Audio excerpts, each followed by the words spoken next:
Les grèves inspirent peu ou mal les cinéastes français.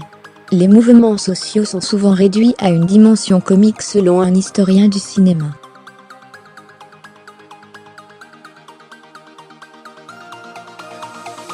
Le cinéma britannique a, au contraire, une tradition des comédies sociales.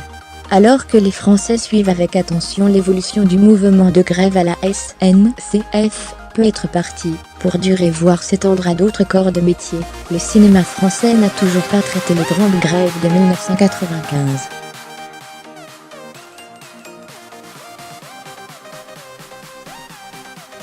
Quasiment aucun film, à part quelques courts-métrages ou documentaires, ne s'est emparé du sujet.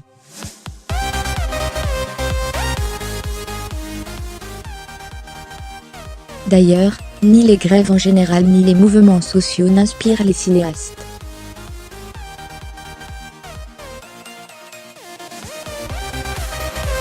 Dans le cinéma français, une grève est au mieux un prétexte, au pire un décor, se lamente Christophe Jean-Pierre, professeur d'histoire du cinéma à l'université de Bordeaux.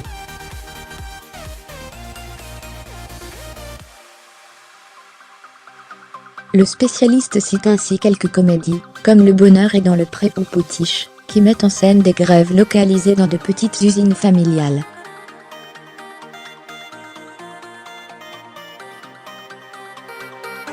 Ce sont des comédies de mœurs, où la grève est vue comme quelque chose de sympathique, mais sans approche sociologique.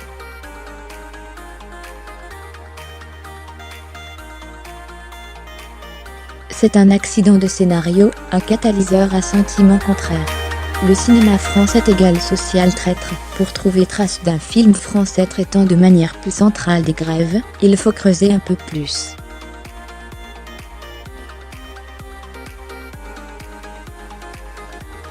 Dans Par suite d'un arrêt de travail, film de 2008, Charles Berling et Patrick Timsit se retrouvent contraints de covoiturer à cause d'une grève des trains.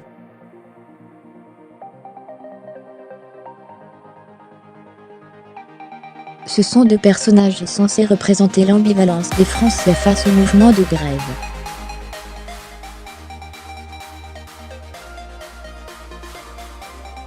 L'un soutient, l'autre s'oppose. Mais ce n'est pas un film social, c'est une comédie vaguement sociologique.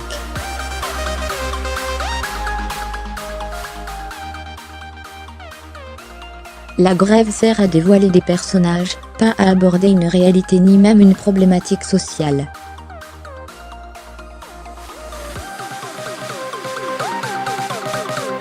D'ailleurs, il y a très peu de cinéma social français, pour Christophe Jean-Pierre, très peu de films français où parler de manière sérieuse des mouvements sociaux.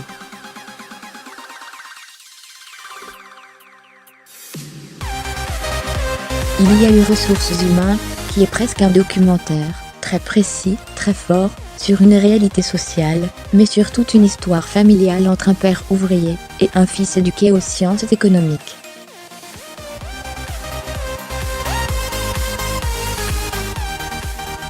C'est shakespearien, la perfide Albion a tout à nous apprendre, mais pour le spécialiste, les cinéastes français auraient beaucoup à apprendre, sur le sujet, auprès de leurs confrères britanniques.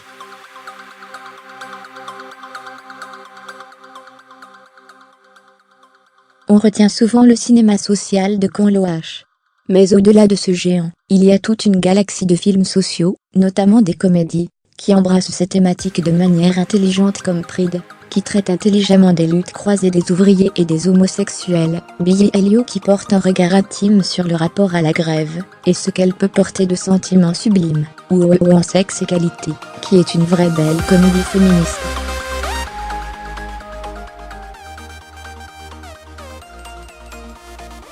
Fermez les guillemets, un discours réactionnaire de la grève, film de propagande communiste de Sergueï Eisenstein. La grève partie de Fabien Onteniente. Les mouvements sociaux ont, selon l'historien du cinéma, toujours servi à porter des discours politiques.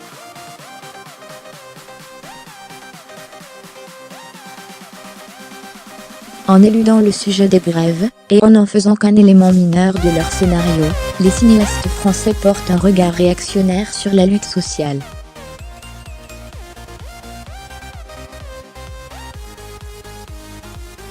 Fermez les guillemets. Christophe Jean-Pierre, cite un film de Claire Denis de 2002, Vendredi soir, avec Valérie Lemercier et Vincent Lindon.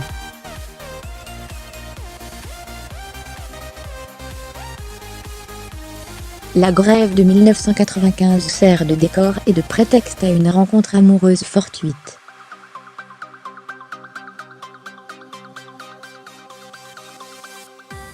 Mais dans le film, l'appel à la solidarité, initié par le contexte de lutte, sert à aborder la misère sentimentale des personnages, et pas la misère sociale.